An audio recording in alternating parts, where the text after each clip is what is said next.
All right, welcome back. Before we begin, let's review. So the entire human race has been enslaved by the Kabbalists and the Freemasons, the New World Order, with something called the coronavirus, which is fake, does not exist. And let's see why they chose the name Corona. Why? Because it's one of the most important things in the Kabbalah. It's basically their god.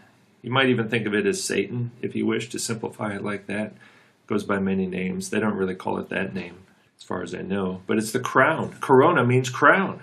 Crown is right up there on top. And we're going to read about what does the corona really mean today. And it's also the merger of sun and moon, right? And that produces the corona. So when they look at an eclipse, they're looking at their god. They're looking at the manifestation of their god. Right there you see the sun and the moon coming together as their god. That's the crown on top, the androgynous symbol, Mercury, androgynous order out of material world chaos. And again, what's on top of the androgyne? Oh, it's the crown, it's the corona. Yes, the crown, the corona is the androgyne. They're synonymous. And again, the ray of light coming out of the mono eye, the one, New World Order. Okay, that's the corona right there. The one eye represents the androgyne. And again, this figure here also arranged similar to that Sephiroth. And on top, the fire up there is the corona. And then in the Encyclopedia of Freemasonry, Princess of the Crown, all right, Princesses of the Corona, a species of androgynous masonry. All right, androgynous masonry has just taken over the world and enslaved us all. All right, this is from Blavatsky. As the Elohim, Adam Kadmon, or Sephira, the crown, the corona, are the androgyne synthesis of the 10 Sephiroth, who stand for the symbol of the manifested universe in the popularized Kabbalah. So the corona is the androgyne synthesis of the 10 Sephiroth. Manly P. Hall. So the Kether, the corona, the crown of the Sephiroth, gives birth out of himself to the 9 lesser spheres. Oh, it looks like we got the 1 and the 9, the COVID-19, the COVID-19. Okay, the crown is the 1, and then we got the 9 lesser spheres. From this eternal and ancient androgyne, Kether. The word corona is synonymous with the word Kether and crown. So we could read this. The corona of the Sephiroth gives birth out of himself to the 9 lesser spheres.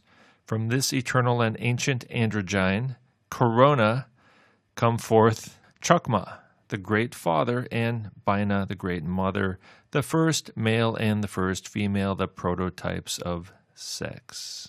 It's the T virus, all right? The coronavirus is the T virus. It's the crown virus. It's the Kether. It's the androgyne virus. That's what it is. That's the name of this virus. I give to you the T virus. They're going to leave the infrastructure intact. They're going to recreate the world in their own image. Ein Sof emanated from himself 10 spheres or vessels of light called Sephirah, singular for Sephirot. The first was Keter, the crown, the corona, the androgynous god who is both male and female, also known as Adam Kadmon. All right. Keter is both male and female. The right side of the tree represents the masculine potencies of God, right? The male generative principle, while the left side represents the feminine aspects of God.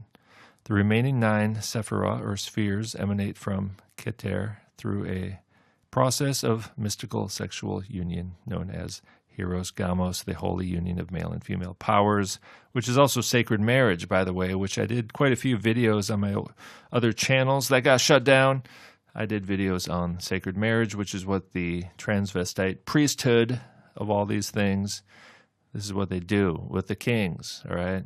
Remember, political powers back then had eunuchs and transvestites in their political entourage. Since the corona is androgynous, the first 2 Sephirah emit from him. Male on the right, female on the left, androgyne in the middle. Okay, that's what we're talking about. And this is their balance. This is their harmony. So the androgynes are trying to keep everything in balance.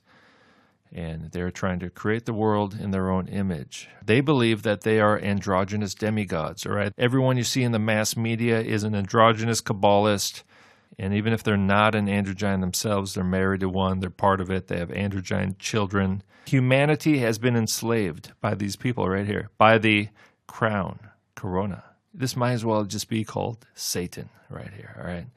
This is Satan has just enslaved humanity. By the way, this is from a book called Kabbalah Secrets Christians Need to Know, an in-depth study of the kosher pig and the gods of Jewish mysticism by Deanne Loper. So the androgynous Kabbalists have just taken over the world, and they've enslaved the human race. They've destroyed our jobs. Our jobs are destroyed, by the way.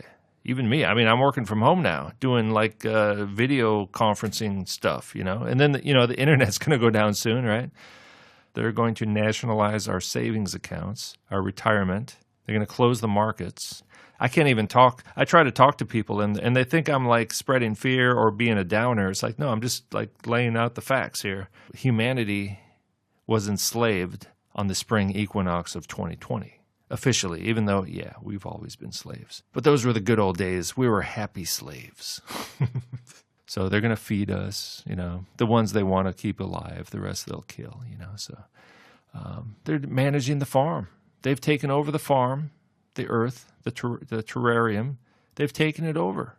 Now, of course, I know they're going to lose, all right? I know that. Of course they are. They've taken control of society temporarily. I have no idea how long it's going to last. So the Messiah of Judaism, and especially the Kabbalistic Judaism, is Satan, is Metatron, is the androgynous Messiah. They're waiting for the androgynous Messiah to show up, all right? The androgynous self-generating mother figure. I guess we're going to see some like bizarre supernatural stuff, pretty soon. And by the way, keep in mind, Passover is coming up. I believe it's around April 1st or 2nd. So a significant date. So hang in there. Hang in there. If you can't handle it, you got to get the strong faith. Read the Bible. All right. It basically says you got to be willing to die for your faith, because our faith is that we're going to have eternal life anyway, regardless if we're killed or not, right? We're going to have eternal life. That's the hope. That's the faith in the future. Our faith will be tested. My faith will be tested in a most extreme way. It should be interesting. All right, thanks.